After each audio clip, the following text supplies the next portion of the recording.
7 శనివారాల వ్రత కథ. ఈ కథను విన్నవారికి, చదివిన వారికి, చెప్పిన వారికి, అలాగే వినిపించిన వారికి జన్మజన్మల పాపాలు తొలగుతాయి, కోటి జన్మల పుణ్యం లభిస్తుంది. ఈ 7 వారాల వ్రత కథను భక్తి శ్రద్ధలతో చివరి వరకు వినండి. ఓం నమో వెంకటేశాయ. కథను ప్రారంభిద్దాం. కలియుగం ఆరంభమైంది. నైమిషారణ్యంలో మహర్షులందరూ సమావేశమయ్యారు. వారి మనసుల్లో ఒకే ఒక్క ఆలోచన, ఈ కలిదోషాన్ని ఏ విధంగా నివారించాలి, ఒక సత్రయాగం చేద్దాం అని నిర్ణయించారు. కానీ ఒక ప్రశ్న మిగిలింది, ఈ యజ్ఞఫలాన్ని ఎవరికి అర్పించాలి? అప్పుడు లేచాడు భృగు మహర్షి. ఆయన మహా తపస్వి. నేను వెళ్ళి త్రిమూర్తులు పరీక్షిస్తాను, ఎవరు అర్హులో తేల్చి వస్తాను అని బయలుదేరారు. ఇక సత్యలోకంలోకి భృగు మహర్షి చేరుకున్నారు. అక్కడ బ్రహ్మదేవుడు సరస్వతీదేవి వీణానందంలో లీనమై ఉన్నాడు. మహర్షి యొక్క రాకను గమనించలేదు. భృగు మహర్షికి విపరీతమైన కోపం వచ్చింది.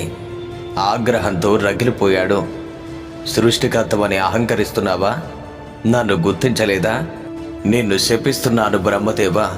ఈ భూలోకంలో నీకు ఎక్కడా కూడా పూజలు జరగకుండా ఉండుగాక. ఇక తరువాత కైలాసానికి చేరుకున్నాడు భృగు మహర్షి. అక్కడ పరమశివుడు పార్వతీదేవితో ఆనంద తాండవం చేస్తున్నాడు. ఆయన కూడా మహర్షి రాకను గమనించలేదు. మరోసారి కోపంతో మండిపడ్డాడు భృగు మహర్షి. నీకు భూలోకంలో లింగ రూపంలోనే పూజ జరుగుతుంది, నిజ రూపంలో కాదు అని మళ్ళీ శపించాడు. ఇక కోపంతో అక్కడి నుండి వైకుంఠానికి చేరుకున్నాడు. వైకుంఠానికి చేరుకున్నటువంటి భృగు మహర్షి అక్కడ శ్రీ మహావిష్ణువు శేష పాన్పు పైన పడుకొని లక్ష్మీదేవి పాదసేవ చేస్తుండగా మాట్లాడుతున్నాడు. భృగువు యొక్క రాకను విష్ణుమూర్తి గమనించలేదు.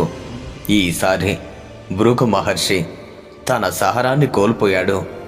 నేరుగా వెళ్ళి ఆ విష్ణుమూర్తి యొక్క వక్షస్థలం పైన గట్టిగా తన్నాడు. ఆ క్షణంలో ఒక్కసారిగా 14 లోకాలు కంపించాయి. కానీ అప్పుడే అద్భుతం జరిగింది. శ్రీ మహావిష్ణువు రవ్వంత కూడా కోపగించలేదు. పరమ శాంతంతో లేచి భృగు మహర్షికి నమస్కరించాడు. మునేంద్ర, మీ రాకతో వైకుంఠం పావనమైంది. మీ రాకను నేను గమనించలేదు, నన్ను క్షమించండి అంటూ స్వయంగా భృగువు యొక్క పాదాలు ఒత్తసాగారు. ఇక భృగు మహర్షి ఆశ్చర్యంతో, గర్వభంగంతో, భక్తితో కరిగిపోయాడు.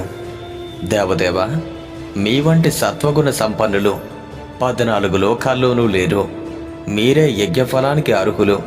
భూలోకంలో అవతరించి ధర్మాన్ని రక్షించండి. కానీ అప్పుడే ఒక సమస్య వచ్చింది. లక్ష్మీదేవికి కోపం వచ్చింది.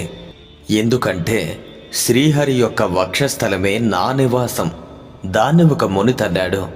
నా భర్త కోపగించకపోగా ఆయనకు మర్యాదలు చేశాడు. అలా అలిగి భూలోకానికి వెళ్ళిపోయింది లక్ష్మీదేవి. ఇక లక్ష్మి లేని వైకుంఠం కళా విహీనమైపోయింది.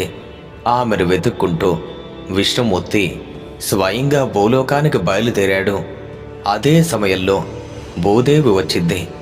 దేవా, కలియుగంలో పాపం విపరీతంగా పెరిగిపోయింది. ఈ భారాన్ని మొయ్యలేకపోతున్నాను, నన్ను కాపాడండి అంతే. శ్రీ మహావిష్ణువు శ్రీనివాసుడు అనే పేరుతో భూలోకానికి దిగివచ్చాడు. శేషాద్రి కొండల్లో ఓ పుట్టలో నివాసం ఏర్పరచుకున్నాడు.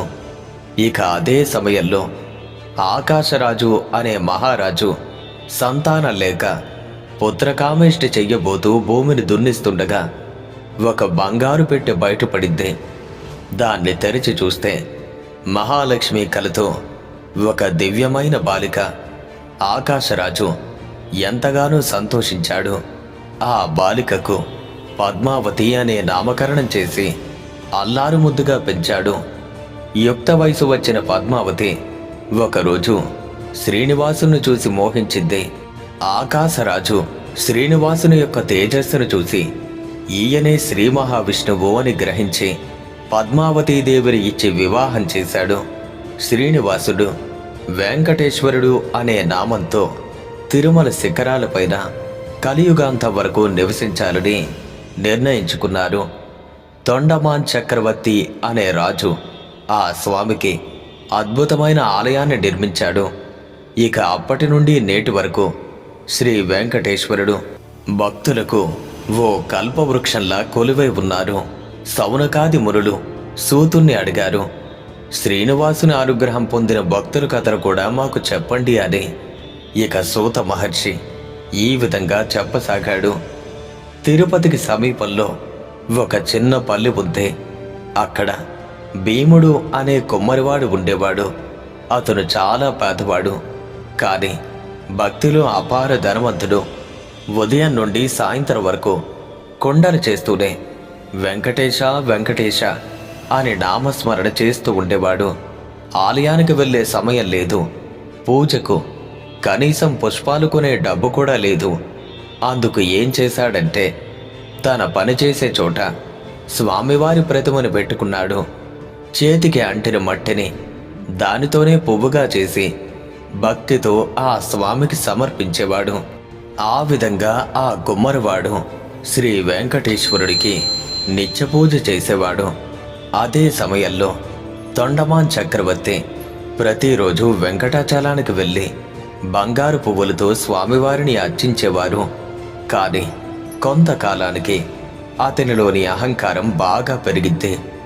నాలా బంగారు పువ్వులతో పూజించేవారు ఎవరైనా ఉన్నారా అని ఎంతగానో గర్వపడేవాడు. ఒకరోజు ఒక ఆశ్చర్యకరమైన విషయం జరిగింది. తాను ఉంచినటువంటి బంగారు పుష్పాల స్థానంలో కొన్ని మట్టి పువ్వులు కనిపించాయి. ఎవరిలా మార్చారో, అచ్చుకులేమైనా దొంగిలించారా అని కాపలాగా భటులు ఉంచాడు. కానీ ఎన్ని రకాలుగా ప్రయత్నించినా ప్రతిరోజు అదే జరుగుతూ ఉంటే స్వామివారి వద్ద నేను పెట్టినటువంటి నా బంగారు పుష్పాలు మాయమయ్యి ఈ మట్టి ముద్దలు ఎలా వస్తున్నాయి? అతనికి ఏమీ అర్థం కాలేదు. ఆశ్చర్యపడ్డాడు, అలాగే కలవరపడ్డాడు. చింతాక్రాంతుడైనటువంటి ఆ మహారాజుకు స్వామివారు కలలో కనిపించారు. రాజా, సమీప గ్రామంలో భీముడు అనే కుమ్మరు ఉన్నాడు. అతడు మట్టి పువ్వులతో నన్ను పూజిస్తాడు.